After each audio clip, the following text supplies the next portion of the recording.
Kenapa kau tidak mengatakannya sedari tadi? Tanya Ezra penuh mengintimidasi dengan pemilik mangga muda itu. Pemilik mangga muda itu menelan selaivannya, ia seketika takut saat melihat wajah Ezra. Maafkan saya, Tuan, ucapnya sambil menunduk hormat kepada Ezra. Ezra hanya menghela napas panjang, ia bangkit lalu berjalan menuju pohon mangga yang masih kecil itu. Bahkan hanya dengan sedikit menjinjit Ezra sudah berhasil mendapatkannya. Radit memberikan uang yang sangat banyak kepada pemilik mangga muda itu. Sekali lagi terima kasih ya, Pak, ucap Radit. Pemilik mangga muda itu mengangguk mantap lalu berlalu pergi masuk ke dalam rumahnya. Setelah merasa cukup dengan mangga muda itu, Ezra menyerahkannya kepada Radit. Astaga, hampir 2 jam kita bergulat dengan pohon ini, Tuan, ucap Radit. Ezra mengangguk mengiyakan. Ayo kita segera pulang, aku sudah sangat merindukan istriku, ajaknya. Mereka berlalu pergi menuju mobilnya. Flashback off. Mendengar cerita Radit, Keina tertawa terbahak-bahak, hingga memegangi perutnya yang kram akibat tertawa terlalu kencang. Gea terkekeh saja, sambil tersenyum mengejek Radit yang sedang menatapnya tajam. Kau menertawakanku, sayang? Tanya Ezra dengan wajah memelas, seketika tawa Keina terhenti. Keina meraih wajah sang suami, ia mengecup bibir Ezra sekilas lalu mencium keningnya. Diperlakukan seperti itu membuat Ezra tersipu malu, ia langsung tersenyum lebar dengan menatap Keina intens. Ayo kita ngerujak, ajak Keina. Tapi ini sudah malam nyonya, mana ada orang ngerujak malam-malam, tolak Radit, seketika ia mendapatkan tatapan tajam dari sang tuan muda. Salah sendiri mencari mangga ini sampai malam hari. Aku nggak mau tahu, intinya kita harus ngerujak bersama-sama sekarang juga. Ucapnya dengan penuh penekanan, Ezra mengangguk setuju. Gea, sediakan barang-barang yang dibutuhkan. Dan ajak Pak Mus sekalian ya, perintah Ezra. Gea mengangguk mengerti. Radit terus saja menatap Gea yang sudah berlalu pergi, ia terlihat sedang memikirkan sesuatu. Keina dan Ezra mengupas mangga muda itu, mereka saling bercerita sambil Keina sedikit tertawa karena ulah Ezra. Radit senyum-senyum sendiri melihatnya, sejujurnya ia iri dengan keromantisan itu. Tak lama Gea datang dengan Pak Mus. Pak Mus membawa ulekan dan Gea yang membawa bahan-bahan lain. Keina sangat bahagia, walaupun sudah tengah malam tapi momen seperti ini sungguh sangat menyenangkan bagi Keina. Pak Mus mengulek bumbu, Gea dan Radit mengupas buah-buahan yang lain. Radit memotong buah jambu sambil menatap ke arah Gea, sehingga pisau itu melukai tangannya sendiri. Rintihnya, seketika semua orang menatap ke arah Radit yang kesakitan. Gea langsung meraih tangan Radit yang kebetulan pria itu berada di sampingnya. Gea mengisap darah Radit yang keluar dari tangan yang terkena pisau, hal itu membuat Radit dan lain sedikit terkejut. Setelah itu, Gea bangkit mengambil P3K, ia memasang perban di tangan Radit yang terluka. Hati-hati dong Kak, untungnya lukanya tidak terlalu dalam, ucapnya. Radit mengangguk mantap sambil menatap Gea heran. Keina memberi kode kepada Ezra, tapi pria itu terlihat tidak mengerti dengan apa yang dimaksud sang istri. Apa sayang? Bisiknya, Keina berdecak sebal karena suaminya ini sungguh tidak bisa menggunakan kode isyarat. Kau ini, cepat pojokkan mereka. Aku yakin ada rasa antara mereka berdua, bisik Keina, melihat tatapan tajam sang istri membuat Ezra terpaksa melakukannya.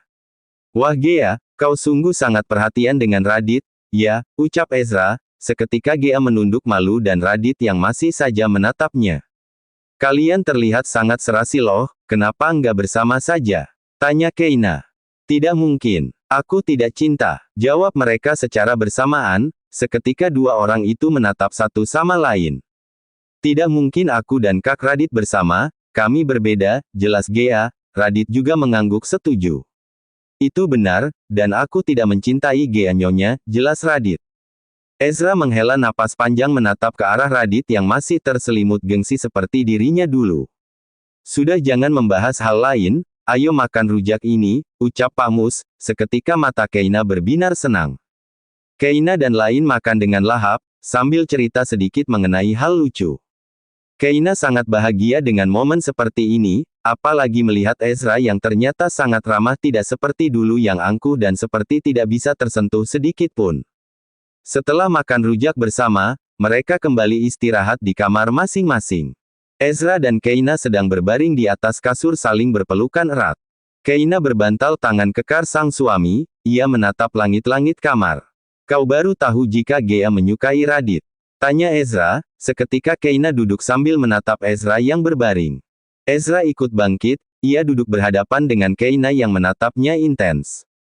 Gea menyukai Radit jauh sebelum kau ada di sini, saat aku masih bersama dengan Calista di awal menikah, jelasnya. Keina mendengarkan penjelasan Ezra dengan seksama. Aku mengetahuinya saat di mansion kedua, pertama kali aku bertemu dengannya aku sudah tahu tatapan Gea yang berbeda saat melihat Radit, ucap Keina. Ezra mengusap rambut Keina yang sangat harum. Gea dan Radit tidak akan bersama, bukan hanya karena kasta tapi karena hal lain, ujar Ezra. Ia sangat tahu dengan kehidupan Radit yang sudah lama bekerja sebagai orang kepercayaannya.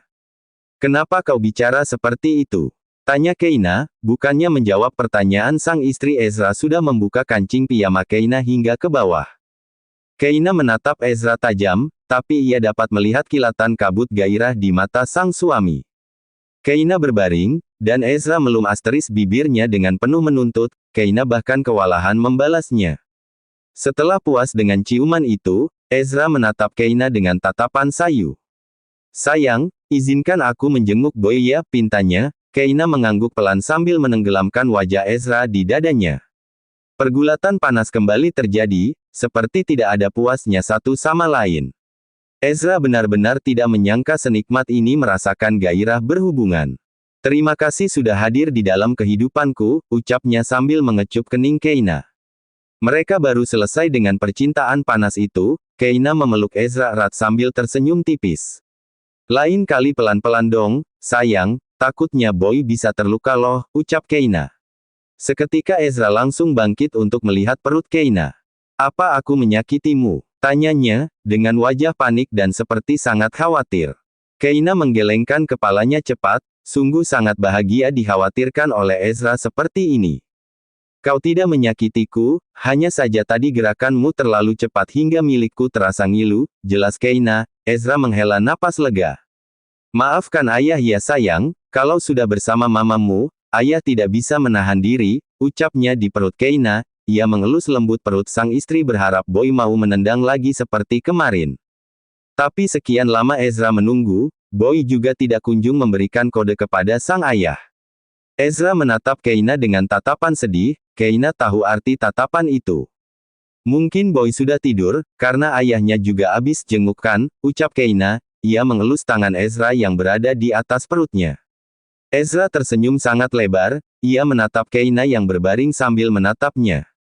Kau sangat cantik, pujinya. Keina menahan rasa salah tingkahnya di hati. Jujur, hatinya saat ini seperti ingin terbang dari tubuhnya karena dipuji serta ditatap seperti ini oleh Ezra. Kau juga tampan, puji Keina balik. Ezra berbaring di sebelah Keina, ia membawa Keina ke dalam dekapannya. Keina sangat nyaman dengan posisinya saat ini. Ezra tiada henti mengecup kening dan wajahnya membuat Keina benar-benar terganggu. Kalau kau terus cium aku, gimana aku mau tidur? Keluhnya. Seketika Ezra menghentikan aktivitasnya. Ezra terkekeh saja, ia tidak bisa menahan diri saat sedang bersama sang istri.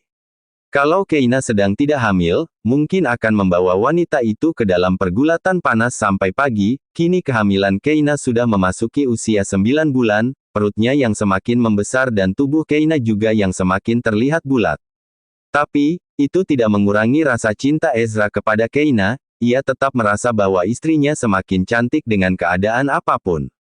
Keina dan Ezra sedang berada di Mall Taman Anggrek, untuk membeli barang-barang yang dibutuhkan baby boy nanti. Gea selalu saja mengikuti kemanapun Keina pergi, itu semua atas perintah Ezra. Kau beli saja apa yang kau mau, sayang.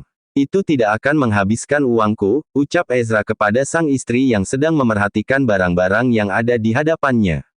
Keina menatap ke arah Ezra dengan senyum tipisnya, sudah lebih dari 10 kali suaminya mengatakan hal itu. Aku tahu, sayang, aku dan Boy akan menghabiskan uangmu kali ini, sahutnya dengan senyum menyeringai ke arah Ezra, bukannya marah atau apa. Ezra justru tersenyum bangga. Karena jenis kelamin sudah benar-benar baby junior, Ezra dan Keina membeli barang-barang yang berwarna biru. Keina benar-benar merasa bahwa Ezra sedikit berlebihan, mengingat baby boy masih bayi tapi sudah memiliki barang yang sangat banyak. Sudah cukup, tanya Ezra kepada Keina. Wanita itu mengangguk mantap. Baju-baju boy juga sudah banyak banget, aku rasa semua sudah cukup, Ezra, ucap Keina. Ia merasa sangat letih dan juga kakinya sangat lelah seharian berkeliling mall terbesar di kota Jakarta ini. Lelah. Aku sudah katakan kepadamu bukan. Kamu tidak perlu berjalan kaki, aku akan mendorongmu dari kursi roda, ucap Ezra memarahi Keina yang hanya terkekeh saja di hadapannya. Aku malu jika seperti itu, Ezra, sahutnya. Keina meraih tangan Ezra lalu bergelayut manja di tangan kekar itu. Ayo kita makan siang dulu di restoran itu, ajaknya. Keina mengangguk mantap. Mereka berlalu pergi menuju restoran yang dikatakan Ezra, dengan Gea yang selalu mengikuti mereka di belakangnya. Sementara barang-barang yang mereka beli tadi, sudah dibawa oleh para bodyguard menuju mansion utama. Ezra membawa sang istri ke ruangan VVIP, dan juga Gea. Ezra memesan segala menu yang sangat direkomendasikan di restoran tersebut. Salah satu penyebab Keina semakin membengkak adalah karena Ezra selalu memberikan makanan yang banyak kepada Keina. Ayo makan yang banyak. Untukmu dan juga boy, ucap Ezra. Keina tersenyum sangat manis kepada sang suami. Suapin, pintanya dengan manja. Ezra mengusap rambut sang istri dengan gemas. Baiklah ratuku, ucapnya. Dengan telaten Ezra menyuapi Keina. Sementara Gea, ia makan sambil memerhatikan Keina dan Ezra di hadapannya. Kalian sangat harmonis, pujinya. Sepasang kekasih itu menatap ke arahnya. Kau juga carilah pasangan, Gea, sahut Ezra. Kata-kata itu membuat Gea tersenyum kecut. Ia menatap Keina dengan malas karena tidak berani melakukan itu kepada Ezra. Kenapa kau menatapku seperti itu? Tanya Keina sambil mengunyah makanannya. Ezra terkekeh saja. Kau jangan hanya menunggu Radit, pria itu tidak pantas kau tunggu, ucap Ezra sambil menatap Gea intens, sementara Keina hanya jadi pendengar saja. Aku tidak menunggu dia, dan aku juga tidak menyukainya, jawab Gea cepat, tapi ia tidak bisa menipu Ezra yang sudah lama mengetahui perasaannya kepada Radit. Ezra, menurutku Gea pantas memiliki rasa kepada Radit. Asisten gilamu itu sangat tampan, dan juga manis, timpal Keina sambil tangan yang menopang pipinya yang membulat, sambil tersenyum membayangkan wajah Radit. Ezra memerhatikan Keina. Dia sangat peka dengan segala kondisi, dan juga pekerja keras. Menurutku, dia sangat pantas untuk dijadikan sebagai tipe pria idaman. Lanjutnya, seketika tatapan Ezra berubah menjadi tatapan tajam. Sudah puas memuji pria lain di hadapan suamimu, tanya Ezra penuh mendominasi. Seketika Keina tersadar. Maafkan aku, suamiku. Aku hanya menunjukkan rasa kagumku kepada asistenmu saja, jelas Keina. Ezra berdecak sebal. Kau hanya boleh mengagumi aku, dan hanya boleh memuji aku. Aku adalah pria terbaik untukmu, dan pria tertampan bagimu, tidak untuk siapapun pujian itu, ucap Ezra dengan menatap intens Keina. Keina mengangguk mantap, ia menggenggam tangan Ezra erat. Aku tahu, hanya kau yang aku miliki di dunia ini, jika tidak kau, maka tidak akan ada yang lain, ucapnya sambil mengecup pipi Ezra sekilas. Seketika wajah Ezra yang marah tadi berubah menjadi senyum yang sangat manis, ia membawa Keina ke dalam pelukannya dan juga mengusap-usap perut Keina yang sudah membesar. Ezra merasakan boy menendang kecil, Keina dan Ezra tertawa dengan respon baby utun mereka. Dia sangat suka diperlakukan seperti itu oleh ayahnya, ucap Keina. Ia menahan tangan Ezra untuk terus berada di perutnya. Boy masih menendang, dan Ezra tiada henti tersenyum dengan momen ini. Cepatlah keluar, Boy, ayah sudah tidak sabar menggendong dirimu, dan juga mengajakmu bermain bersama nanti, ucap Ezra sambil mengusap perut Keina dengan gemas. Gea merasa malu dengan tingkah pasutri di hadapannya ini, untungnya mereka berada di ruangan VVIP. Tidak perlu khawatir dengan pandangan orang lain melihat tingkah mereka. Tapi satu sisi, Gea juga bahagia melihat Keina dan Ezra yang sangat mencintai satu sama lain. Saling mendukung, dan saling percaya. Sekalipun badai pernah mereka hadapi, tapi itu benar-benar dijadikan pelajaran oleh Ezra. Sehingga Keina selalu merasa bahagia dengan perlakuan Ezra untuknya dan juga baby boy.